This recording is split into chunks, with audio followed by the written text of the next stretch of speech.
ملاحظہ فرمائیے یہ کتاب ہے مسلم بشرح النووی، مسلم بشرح النووی، چاپ دار الفکر، المجلد السادس۔ یہاں یہ کتاب چھپی ہے سنہ 1429 2008 میں دارالفکر بیروت لبنان میں۔ اسی حدیث کی شرح میں بلی من احدث فی امرنا هذا ما ليس منه فهو رد، من عمل عملا ليس عليه امرنا فهو رد، اس کی شرح میں فرماتے ہیں قال اہل العربیہ الرد هنا بمعنى المردود، رد سے مراد کیا ہے؟ مردود۔ فهو رد یعنی فهو مردود، جو شخص اس دین میں بدعت داخل کرتا ہے وہ مردود ہے، مردود ہے، ہاں مردود ہے۔ تو جس کو رسول صلی اللہ علیہ وسلم نے مردود کیا، جس کو قرآن نے تکفیر کیا، تو وہ مسلمان کیسے ہو سکتا ہے؟ مسلمان کیسے ہو سکتا ہے؟ ہے ہو سکتا ہے؟ نہیں۔ اچھا، وهذا الحدیث قاعدۃ عظیمۃ من قواعد الاسلام، یہ حدیث جو ہے ایک بہت عظیم قاعدہ ہے، بہت عظیم پرنسپل ہے اسلام کے پرنسپلز میں سے۔ وهو من جوامع کلمہ صلی اللہ علیہ وآلہ، یہ جوامع الکلم میں سے۔ جوامع الکلم کیا بولتے ہیں؟ معنی، الفاظ مختصر، معانی بے حد زیاد۔ یہ رسول پاک صلی اللہ علیہ وآلہ وسلم کے معجزات میں سے فرمایا اعطیت جوامع الکلم، اللہ نے مجھے جوامع الکلم دیا۔ جوامع الکلم کیا؟ الفاظ موجزہ، معانی کثیرہ، ابحار من المعانی، الفاظ موجز مختصر، معانی مختصر الفاظ میں بے نہایت زیاد۔ اچھا، فإنه صریح فی رد کل البدع والمخترعات، یہ حدیث جو ہے رد ہے، صریح رد کرتا ہے ہر بدعت اور ہر مخترع چیز کو۔ بلے بلے وفي الرواية الثانية زيادة، وهي أنه قد يعاند بعض الفاعلين في بدعة سبق إليها، فإذا احتج عليه بالرواية الأولى قال ما أحدث شيئا فيحتج عليه بالثانية۔ کہتا ہے دوسری روایت میں ایک نئی بات ہے، وہ کون سی نئی بات ہے؟ وہ یہ ہے کہ من عمل عملا ليس عليه أمرنا، کیونکہ جو بدعتی لوگ ہوتے ہیں تو جب کہتے ہیں کہ بھائی یہ بدعت ہے تو وہ کہتے ہیں میں نے اس کا آغاز تھوڑی کیا، پہلے سے تھا۔ تو دوسری روایت پہ کے ساتھ اس پہ استدلال کریں گے کہ جو شخص وہ عمل بجا لائے جس پہ ہمارا حکم نہیں ہے، رسول پاک صلی اللہ علیہ وسلم کا حکم نہیں ہے، تو وہ مردود ہے، وہ مردود ہے۔ تو اس کا بہانہ پھر ختم ہو جاتا ہے کہ بھئی میں اس کا آغاز میں نے تو نہیں کیا تھا۔ سمجھ میں آئی نا بات آپ کو؟ اچھا اچھا عزیزو، جب یہ باتیں آپ کو سب کو پتہ چل گیا تو ابھی آتے ہیں پھر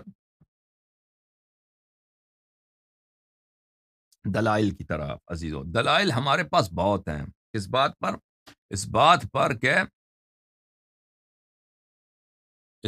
پر کہ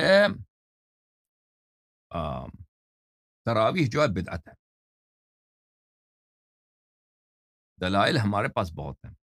تو دلیل نمبر 1 عزیز، دلائل یا کی بعد دیگرے آپ کی خدمت میں عرض کریں گے۔ دلیل نمبر 1 تراویح بدعت، ٹھیک ہے نا؟ تراویح بدعت۔ اور مولویوں حاضر ہو مولویوں،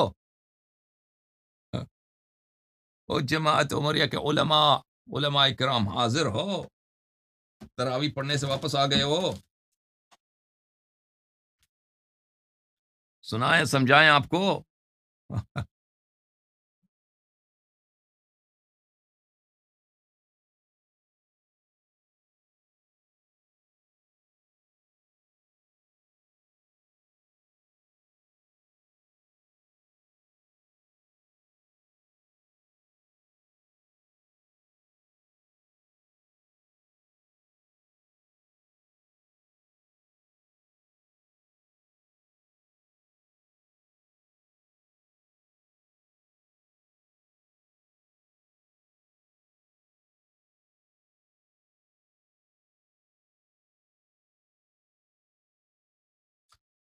پہلے دلیل ہے، اختصار کے ساتھ آپ کی خدمت میں عرض کرتے ہیں آج کے پروگرام میں انشاءاللہ تبارک و تعالی، اور مزید استدلالات آگے وانے حلقات میں آپ کی خدمت میں پیش کیا جائے گا۔ پہلا دلیل یہ ہے عزیزوں کہ جماعت عمریہ نے خود اپنی کتب میں بوضوح صحیح اسانید کے ساتھ روایت کیا ہے کہ رسول پاک صلی اللہ علیہ وآلہ وسلم کے زمانے میں کوئی تراویح نہیں، ختم بات ختم بات. ٹھیک ہے نا.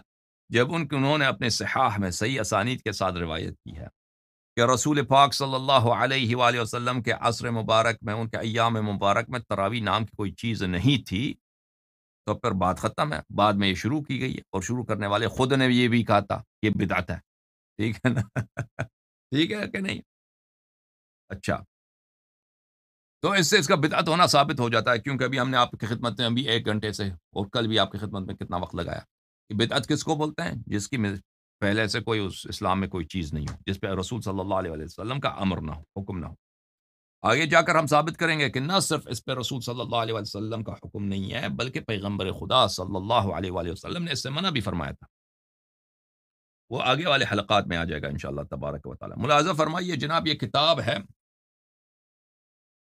مسند احمد ابن محمد ابن حنبل، جز نمبر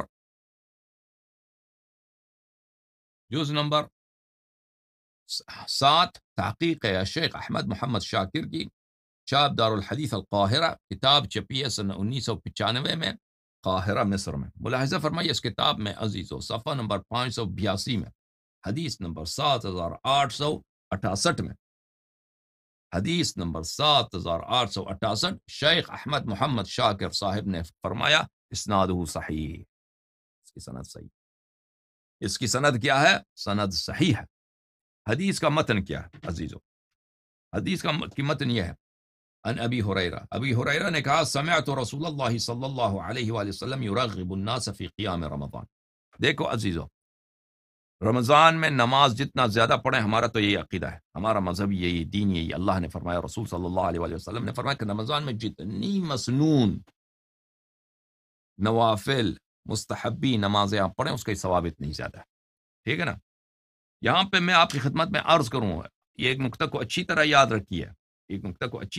رکھیے، کہ نماز، اس کا ہم مخالف نہیں ہے کہ رمضان میں آپ نماز پڑھیں. یہ تو دین ہی یہی ہے کہ نماز میں رمضان میں زیادہ سے زیادہ قیام کیا جائے، نماز پڑھا جائے.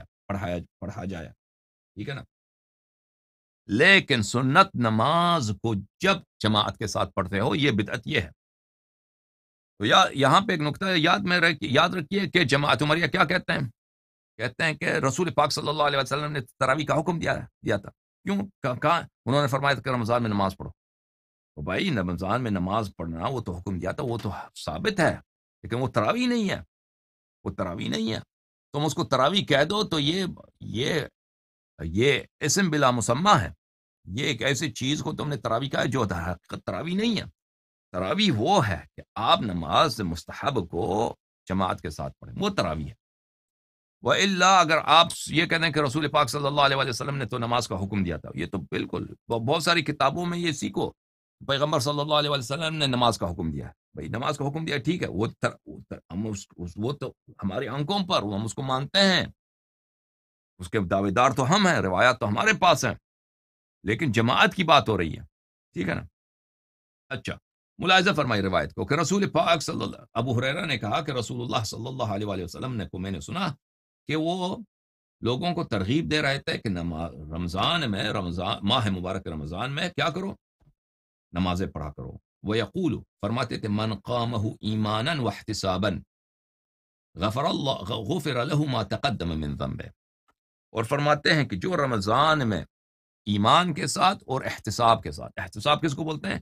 یعنی انسان کی نیت یہ ہو کہ میرا اجر اللہ کے نزدیک ہے، میں روزہ رکھتا ہوں، میں نماز پڑھتا ہوں، میں قرآن پڑھتا ہوں، احتساباً میرا یہی ہے کہ یہ اللہ کی نظر سے یہ ساقط نہیں ہوگا. اللہ تعالیٰ ہر چیز کا حساب رکھتا ہے، تو یہ اللہ کے حساب میں رہے گا، روز قیامت مجھے اس کا اجر ملے گا، دنیا میں بھی میں ہو سکتا ہے اجر ملے. ٹھیک ہے نا. اس کو بولتے ہیں احتساب، یعنی انسان کی امید ہو اللہ کی ریوارڈ پر، اللہ کی پاداش پر، اللہ کی ثواب پر. اللہ تعالی، اللہم صلی علی محمد. تو جو رمضان میں ایمان کے ساتھ اور احتساب کے ساتھ نماز پڑھتا ہے، اس کے آگے پیچھے غفر له ما تقدم من ذنبه، اس کے جتنے پرانے گناہ ہیں وہ معاف ہو جاتے ہیں. اچھا، یہ آپ نے سنا. ولم يكن رسول اللہ صلی اللہ علیہ وآلہ جمع الناس على القیام. ولم يكن، پیغمبر صلی اللہ علیہ وآلہ وسلم نے ہرگز لوگوں کو نماز کے لیے اکٹھا نہیں کیا تھا ٹھیک ہے نا، نماز کا حکم دیا تھا کہ نماز پڑھا کرو رمضان میں، نماز کے لیے لوگوں کو اکٹھا نہیں فرمایا تھا ابداً، اب نہیں کیا تھا پیغمبر صلی اللہ علیہ وآلہ وسلم. سمجھ میں آئی نا بات آپ کو؟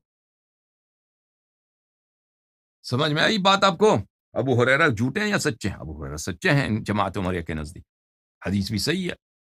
تو ثابت ہوا کہ رسول پاک صلی اللہ علیہ وآلہ وسلم نے کسی بھی جو ہے مستحب نماز کو رمضان میں جماعت کے ساتھ پڑھنے کا حکم نہیں دیا. اچھا، وہ مسند احمد کس کی تحقیق تھی؟ شیخ احمد محمد شاکر، جو بہت ہی بڑے محقق گزرے ہیں پچھلی صدی میں، یعنی آج سے کوئی 70 سال پہلے ان کی وفات.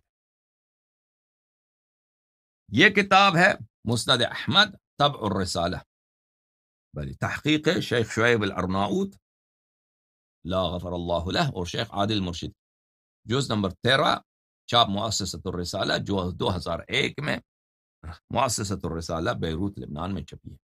یہاں پر ملاحظہ فرمائی، صفحہ نمبر 264، حدیث نمبر 7881،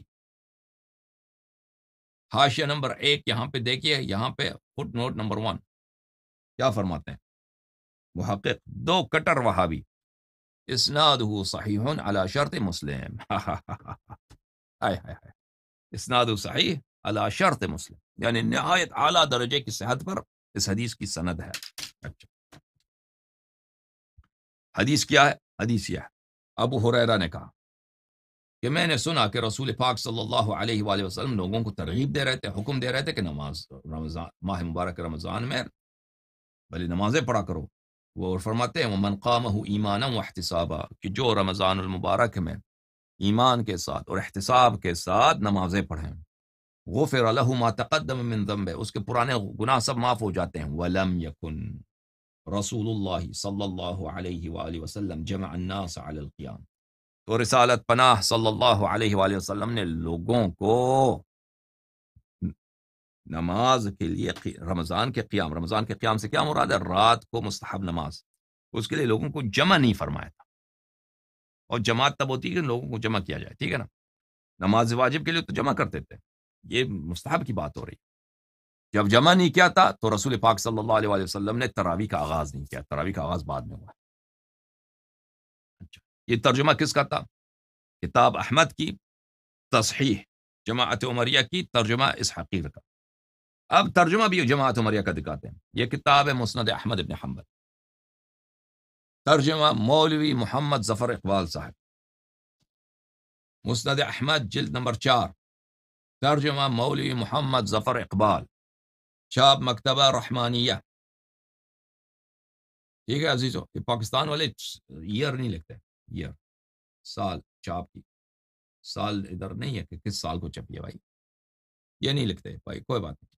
یہاں پہ ملاحظہ فرمائی صفحہ نمبر 196 میں، حدیث نمبر 7868 میں، وہی حدیث جو ہم آپ کو دکھا چکے ہیں.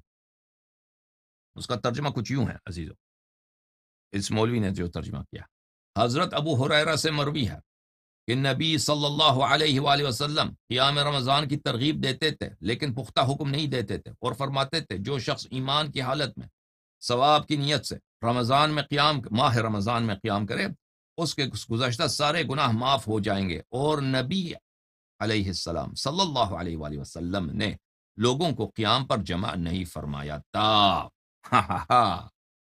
ہمارا بھی مقصد یہی ہے بھائی عزیزو، یہی قسمت ہے، یہی نبی صلی اللہ علیہ وآلہ وسلم نے لوگوں کو قیام پر جمع نہیں فرمایا تھا. او بھائی سمجھ میں آئی نا بات آپ کو؟